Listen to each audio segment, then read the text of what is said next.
husband masturbates in the bed next to her, but does not touch her. There are some people who do not masturbate.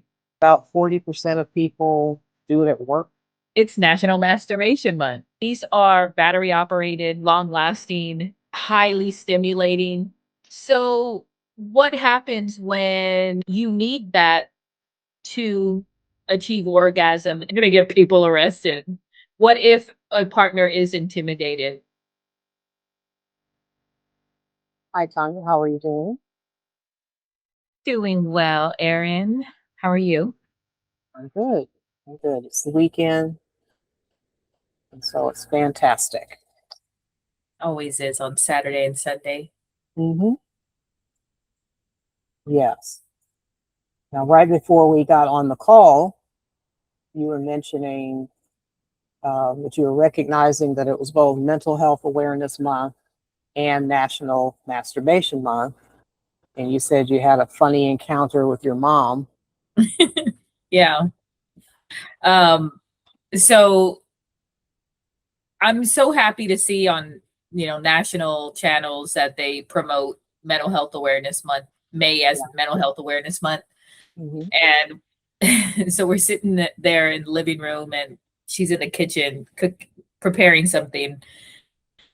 And I hear her say, oh, well, the TV is like, and for just a reminder, May is Mental Health Awareness Month. And it perks my mom's ear up. She gets excited because she wants to, knowing I'm a therapist, she wants to say something. So she goes, oh, it's Mental Health Awareness Month. And I'm sitting there in front of my computer and I go, and it's National Masturbation Month. And she goes, what? And I just chuckle. And I looked at her and she looked at me like, do not proceed. And I was like, we So, need to talk about this. so she was pretending like she didn't hear you, hoping you wouldn't repeat what you said. Yeah, probably. I should have said it louder. Mm-hmm. My little sister was in her room, probably on her phone, but I wish she had been in there to hear it because That she was would have hilarious. laughed. Mm-hmm. But So yeah, for the mental health awareness, um, I guess the goal is supposed to be destigmatizing getting help when you need it. And I'm glad that it's being promoted that way, encouraging people to have more emotional regulation, like for themselves, and having I guess, to take personal responsibility for your own emotional regulation. And then the National Masturbation Month, of course, is to promote sex positivity and sexual autonomy and celebrating solo pleasure. Because I always tell people, like, if you don't know yourself, if you don't know what you like and all of that, then it's really hard to communicate that to a partner if you choose to be with a partner. So, absolutely. what are your thoughts on all of that? I mean, honestly, they go perfectly together in my mind.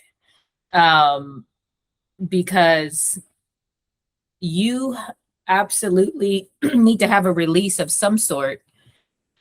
We in practice see so many people um, wound up so tight, and it's like, what are you doing to just let out all that you have bottled in?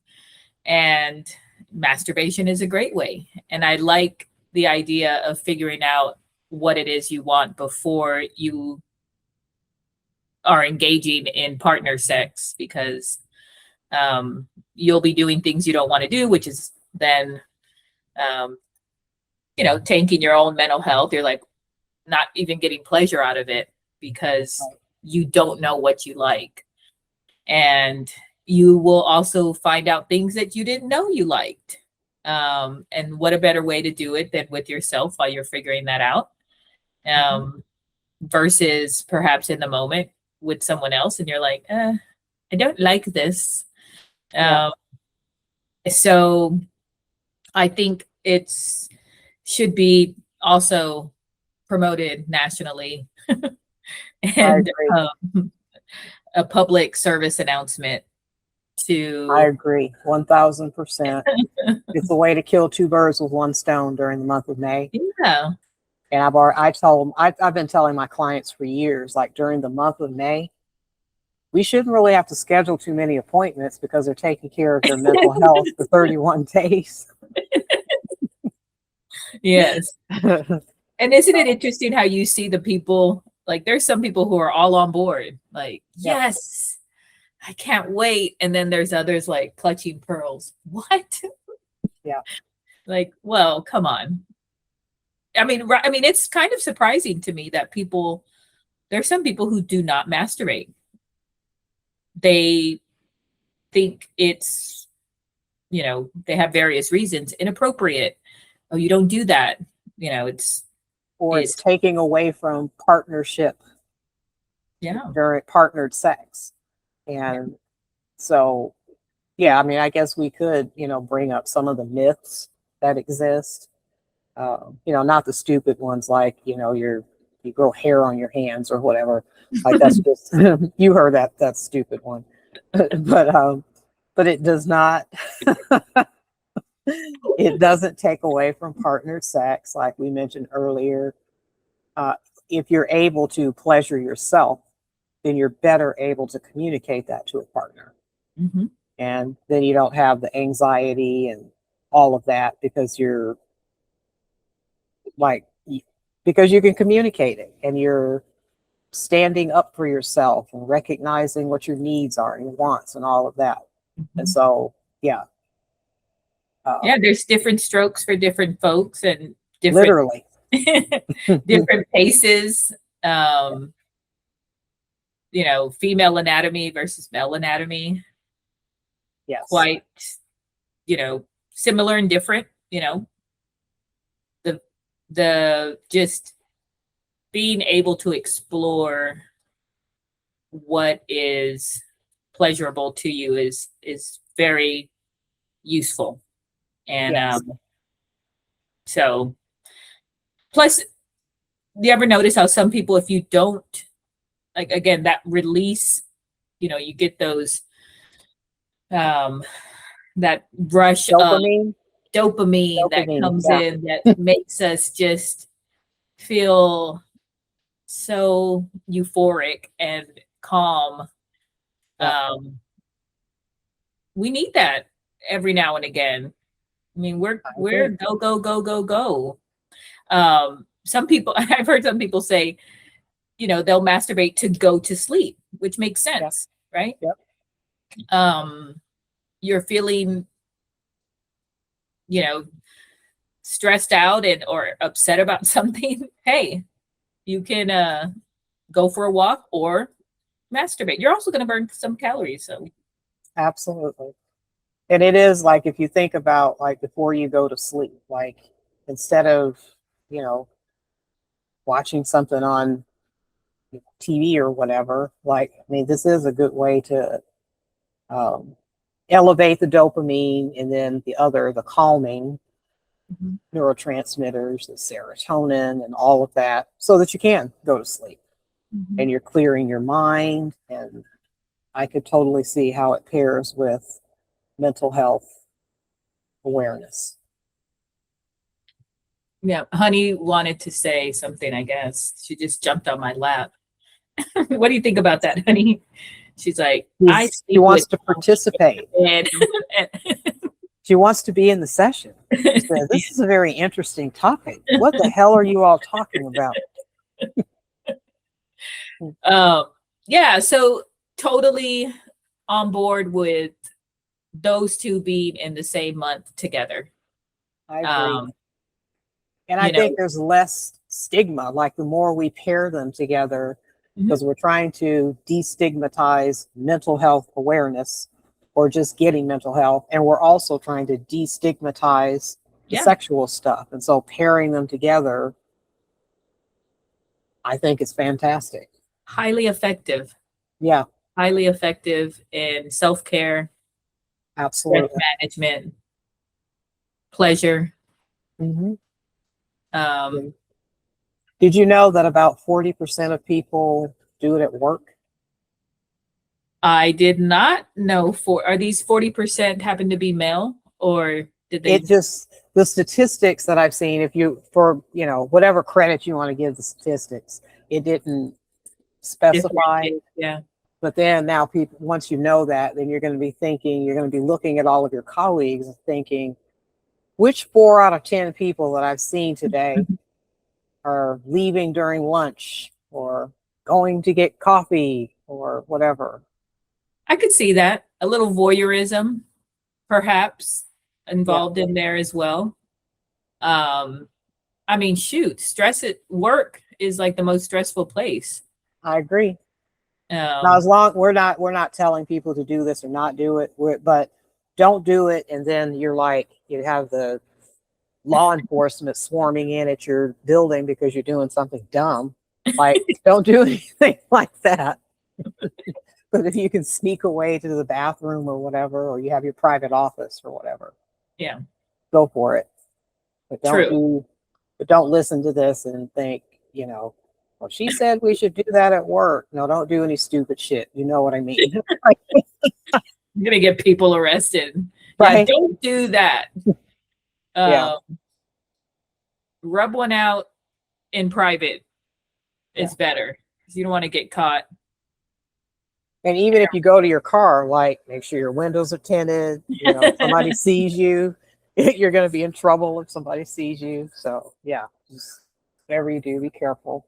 And see, we're kind of censoring it right now, like talking about getting caught and all of that. And sometimes that's actually exciting for people. Yeah. They think they're going to get caught. Oh, all of the work intimate moments I have heard about. Mm-hmm. Yeah, some people get excited about that. I could see it. It's like, hey, can't wait. You just have to have it. Yeah. Or like you can, I don't think people can get in trouble like just because somebody can see in your house, because you're in your house. Because I've heard people doing that before, like they're exhibitionists, and so they'll, have all their blinds open and walking around with no clothes on and doing stuff. And so, is that like a legal thing? I guess it depends on where you are. I'm not encouraging it. Just about to say that. That popped in my head. I'm like, I guess people do this kind of stuff, and I don't think I've ever heard of anybody calling the police, because how can you prove anything? I went to Europe in college for a summer abroad. And I remember there was one evening where, it was a bunch of college kids. And the way there's these high-rise buildings, and there was this one apartment that the lights were just completely on. And, we're all just, taking in the view of the city that we had just gotten to. And all of a sudden, they're going at it right in front of this window. And I remember all of us just like, so there was some giggles, and we're in college. But I remember thinking like, wow, like that I couldn't help but think, was that purposeful? Like, or just coincidental?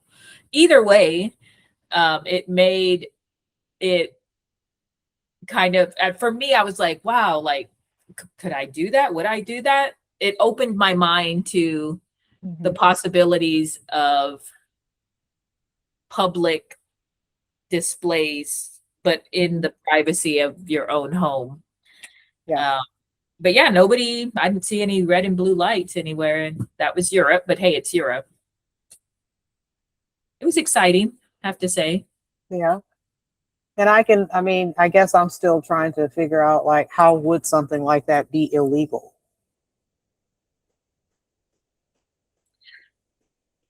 If you're in your residence doing whatever you do in your residence, I don't see how it's illegal. But like, if you're out on the sidewalk or whatever, and you're not, in your residence, I can see why that is illegal. So That's interesting. We should put a pin in that and figure that out. Yeah. Um, Public and private, yes. you know. Yeah. So some of the stuff that, what do you encourage clients to do for mental health, like stuff that they can just do on their own that doesn't require coming to a session and all of that kind of stuff? Well, always regulating the nervous system because of the high stress that seems like all Americans live in at the moment, and seems like it's not slowing down. Mm-hmm. So typically, you know, mentally coming down, nervous system coming down, because so grounding, relaxation, Mm-hmm. mindfulness. We're doing so many things and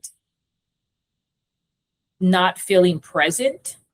Um, I find a lot of people are trying to do too many things at one time and don't and are not even present within their body to know what is happening. Mm-hmm. So reconnecting to the body is really a big one, to because how can you do, I mean, how can you masturbate without even being in your body? You're like, you know, a zombie out there. Um, Becoming aware, you know, journaling sometimes helps. Like just, hey, put down your thoughts so that way you know where your mind is.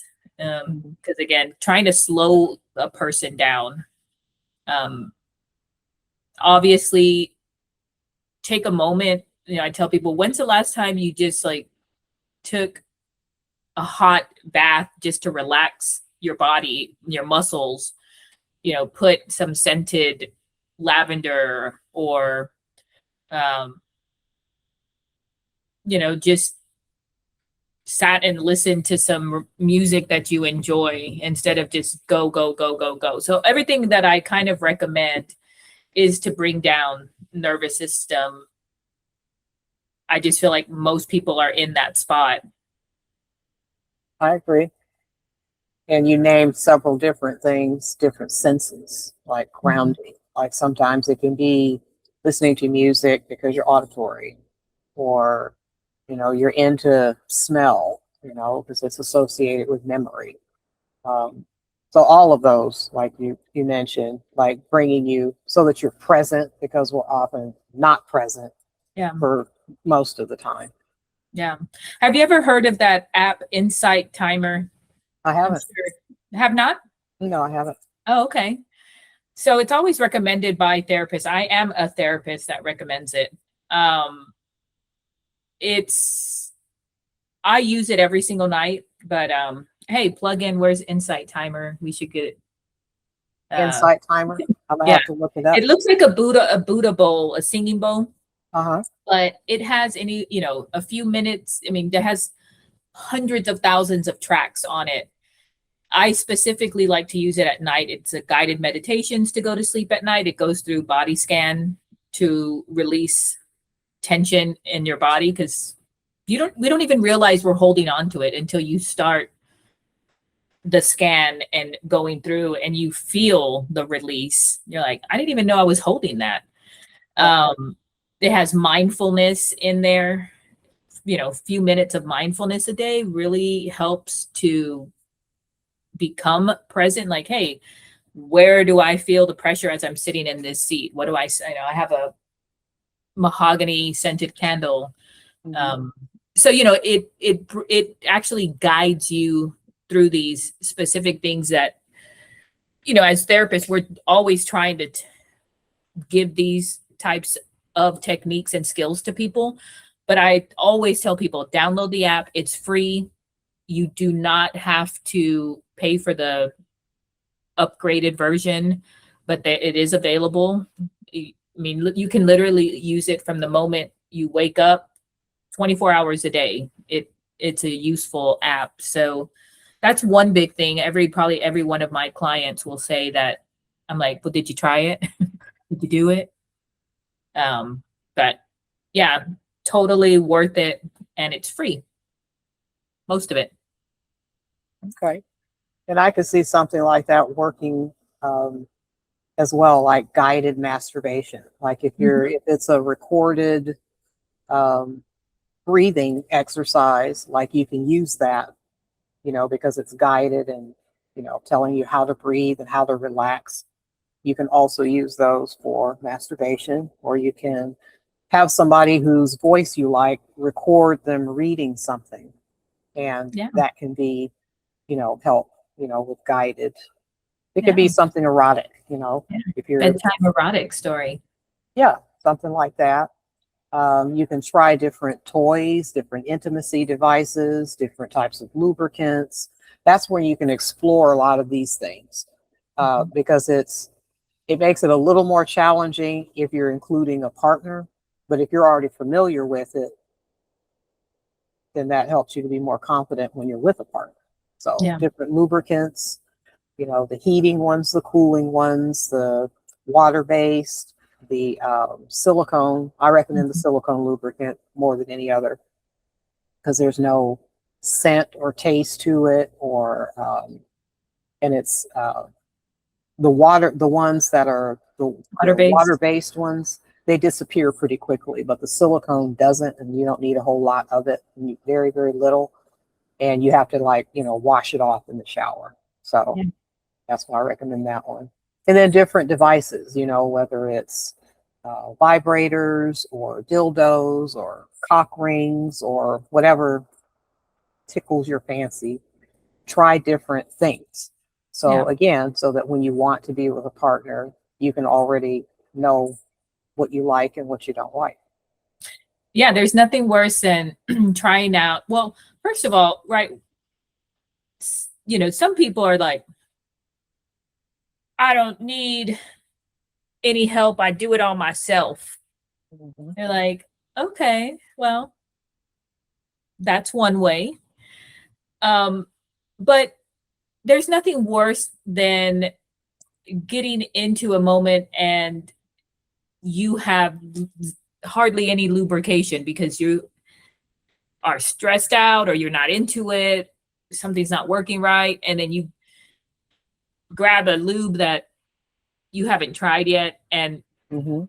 you get some sort of reaction or that would not be a pleasurable experience. It would probably halt everything. So yeah, you know, one, you need lubrication. I don't know if that needed to be said, but I'm going to say it. Oh, Uh, absolutely. Like I think all sex should. That's why I'm saying like the silicone lubricant for yeah, all kinds of sex, whether it's oral, anal, um, vaginal, whatever kind. That's the best kind, and you should just keep it next to your bed because then it just signals, I'm ready for sex play. It doesn't mean that you're not um, capable. stimulated. It Yeah, doesn't mean that you're not going to get somebody off or any of that kind of stuff. None of that stuff matters. You should just have the lubricant there. yeah. Just because somebody isn't wet, it doesn't mean that they're not stimulated. And so it just takes all of that worry off of the table if you just include that in all of your sex play. Yeah, I saw a TikTok, which is why be careful because there's some misinformation out there of a gentleman, shouldn't say gentleman because what he was saying was quite rude, but this man was talking about how you don't want her to get wet. And I was like, what? Um, That's weird. it was very bizarre. And his explanation was ridiculous. And if when I took a look at the comments, I'm like, oh, good. Everybody else was like, what's wrong with you? But I mean, there are these misconceptions out there. And so we should make it clear like it does not make it, you do not want to not have some lubrication, whether that's the natural one, then maybe this is an excessive lubricating woman, or it's one that you buy because it is a necessity um, Mhm. to have. So Yeah, yeah, you'll end up with tearing or yeah, um, chafing and all of that. So pain, yeah, pain absolutely. on both parties actually. Yeah. We're not speaking just from a female's perspective, even from the male. It's Yes. gonna feel like a burn. It's not gonna feel good. Yeah. Well, this was interesting. Um, I guess. I Yes, mean, we're used masturbation to is talk. always interesting. What do you mean? Well, we're used to talking about it all the time. So, I mean, for us, it's like, okay, yeah, we already know the stuff, but a lot of people don't, and Yeah, there is still stigma associated with both getting help with your mental health and with under the sexual health umbrella. There's still stigma, and so it's the stigma is going to keep being there unless we talk about it. I have a question. What do you? Because I remember one of my clients said, and I think I'll tell you what I think after, but she came in saying that her husband masturbates in the bed next to her, but does not touch her. That's okay. That's okay. What do you think that she took it as like he doesn't want me? Do they have sex? It hasn't been in a while. Okay, well, that's worthy of a conversation. That part, you Yeah, know, if she wants sex with him, then bring that up in a yeah, conversation. But that's two separate things. Like if just because somebody's masturbating in the bed with you, that is not a reflection on the other person. Like some people masturbate together. Uh, maybe one person's not in the mood, so the other one's masturbating, or it's just that they're doing their own self care. Too many people are threatened by a person taking care of themselves. And I just think that is, um, it's sad. mhm, You know, it's your own body. You should be able to do what you want to do with your body yeah. for whatever reason. But if it's something like where you're punishing the other person, that is a conversation that is separate. Not I the agree. I'm trying to detangle the self pleasure and autonomy from whatever it is that like the motives behind doing something like that, because Yeah, it's completely different things. yeah. I think most people would, if in the woman's position, would feel offended, right? They'd be like, Mhm. he hasn't touched me, but he's masturbating in the bed next to me. Um, but you're correct. I also feel like it's okay Yeah. to pleasure yourself. Um, Now, you might want to still pleasure your spouse. Um, Maybe. What if you don't want to? eh, I mean, I think there's going to be some hurt feelings, like why not me? Why, Okay. And then why, some sort of self-centeredness or punishment can be derived on the person that's not included. Like what's wrong with me? Well, I'm okay. not saying that it's that's the case, but what I'm saying is I can see where that sentiment where it comes from. Like I can I'm see it too. And then this goes back to um, solo pleasure and autonomy and me time. Okay. No other person needs to be involved in any of that, not under any circumstances. And when you're being sexual with somebody else, you're choosing to share that moment with another person. And you're not required to do that. And I think the other person, it's when they're feeling hurt by it, well, have a conversation about it. But that means that you're not respecting another person's desire to have autonomy, to touch themselves, or to have their own fantasies and all of that. Because you're different people. And so you're not going to just merge together like you're always together. You're different people and you're going to have different desires and different thoughts and all of that stuff. And that's perfectly okay. I agree. I mean, but I can see where this becomes a controversial debate, Oh, it especially has. It right for does. married couples. Um, like I, you should be getting pleasure from me I've predominant, heard it. I've heard especially if it I'm many in the times. bed. Why not me? You know, I hear it lots of times. it's And hard to hear that. It's hard to hear the autonomy part. Like it's okay. Like people, it makes them feel uncomfortable. Like, what do you mean it's okay? Um, yeah, just like I don't think if you're in a relationship, you don't have to do everything with your spouse or your partner. You're individuals, you have different things that you like, different hobbies, different personalities, and you should still be your own person. But then there are things that you do that you're making a choice and saying, you know what, I'm with my person right now. This is the stuff that I want to do with my person. And it makes the relationship more healthy when you're able to have autonomy no matter what it is, whether it's masturbation or whether it's going on a fishing trip a couple of times a year or a girls trip or whatever. You should be able to do those things and your partner still love and respect you, because that's the person that you were before you met. yeah. Well, And if you let go me ahead. throw another little curveball. What if the masturbation accoutrements, the tools, the different things that we have available to us?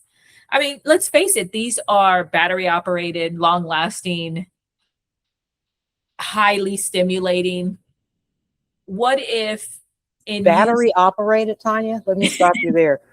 Battery, I don't remember the last time anything was battery operated. well, you know what I mean, like a Yes. vibrator, or I guess yeah, it's plugged in now, but you know what I'm saying. Plugged It's in? They're not plugged in either. Like they're charged.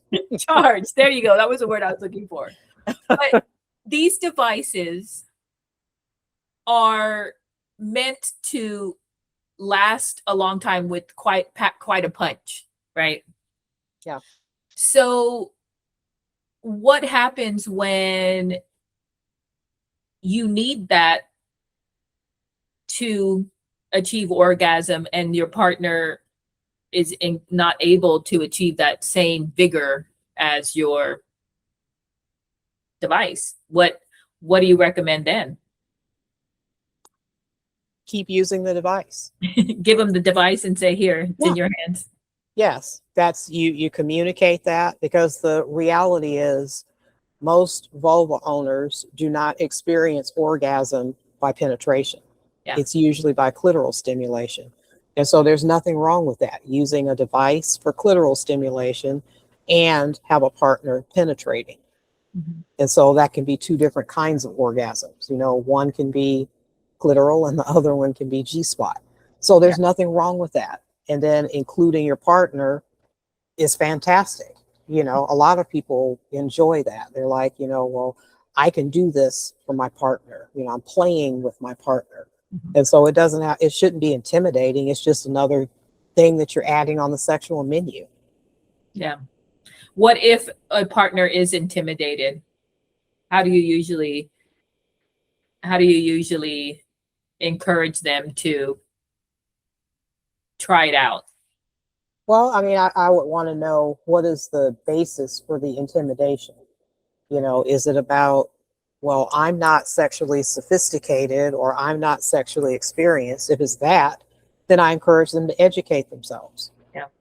Okay. So this is not a situation where I would ever suggest to a person that they suppress something about themselves in order to please another person. Now, Yeah. you don't do things that are illegal. You don't do things where there's no consent and all of Yeah. that. Of course. But I think you should value yourself enough, you know, to say, um, this is my body, this is how I receive pleasure. And then to want to share that with another person, communicating that. I think communication is key. Yeah. Yeah. And you would want you would want to hopefully have a partner that's willing to try to understand and deliver pleasure versus, hmm you know, take that away from you. Um, And that can be that can be fun too. Like if both of you are, because there are different types of sex. You've got the connected sex where neither party may have an orgasm, or you both may have one, but the whole goal behind it is we just want to feel connected right now. Yeah. Okay. And then there's another kind that might be more, that might apply here, is the instructional kind. That can be fun, you know, where both people learn something new, learn a new position, figure out a new lubricant or a new toy, and you're like, hey, let's try this, yeah. you know. Or it could be mutual masturbation, you know, where you're watching the other person, how they pleasure themselves, you know, learn the intensity and you know, all of those kind of things. So it can be fun doing all of this instead of like reframing it so that it's not, well, I'm intimidated by this, versus, wow, this just widens the whole umbrella or puts more stuff on the menu for us both to do. Mm-hmm. Yeah. See how the mental health part comes into even the Absolutely. intimacy part. Reframing is one of my favorite techniques for, you know, how are you going to look at this as, you know, a negative, a positive. Yes. And so I'm excited to see what questions and comments come up on this episode. I am looking forward to that too. It's probably not going to be anything that I haven't heard Right. before. Um, but it's interesting to see how consistent it is, like how Yeah. frequently people think certain things about masturbation. Um, like even the biblical stuff, you Mhm. know, that's a whole nother thing.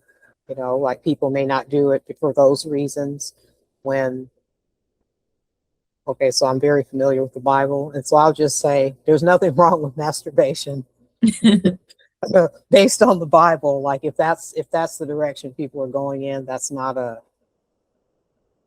lots of scriptures are taken out of context. Yep. It's up for interpretation. Depends who's Yes. interpreting.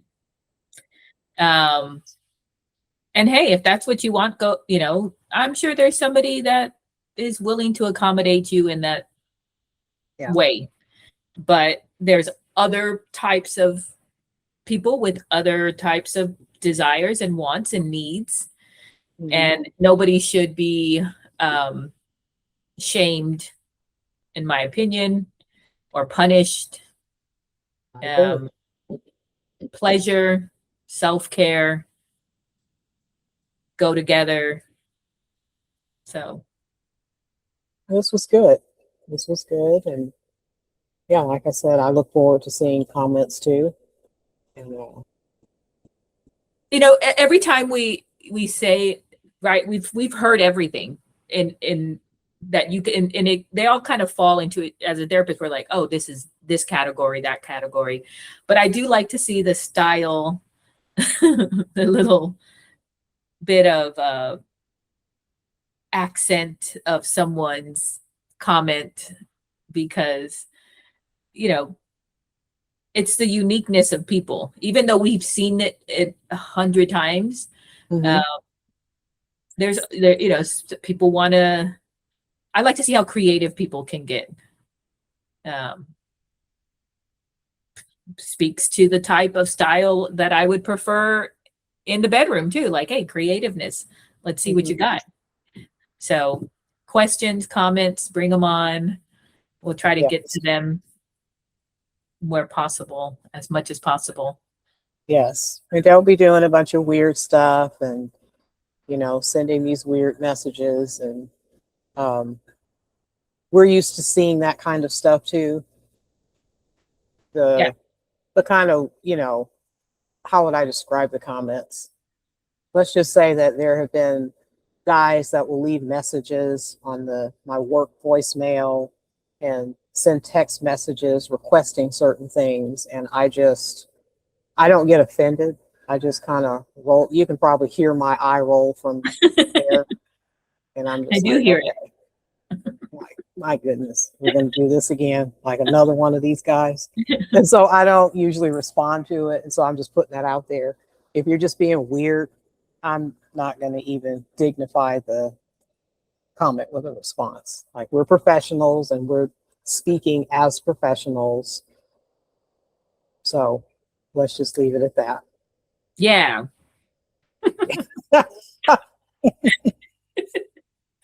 I second that. Well, all right. Well, I think this was enough for an episode. For sure. For sure. We could go on and on and on about this topic. Oh, definitely. And we'll probably say other stuff about it throughout Yeah. the month. And I've got some pictures because we were talking, I think, earlier this week, yesterday. Yeah, we were talking yesterday about plants and sexuality. You know, how, you know, the pollination occurs and like all of that. So I was going to start incorporating some of that into the videos and taking pictures of some of my plants. Surprise, ethical non-monogamy would be involved, right? Yeah. Got these Yeah. little bees buzzing And around. bisexuality and asexuality and like all of these things. So We love it. well, all right, ma'am. This is a wrap.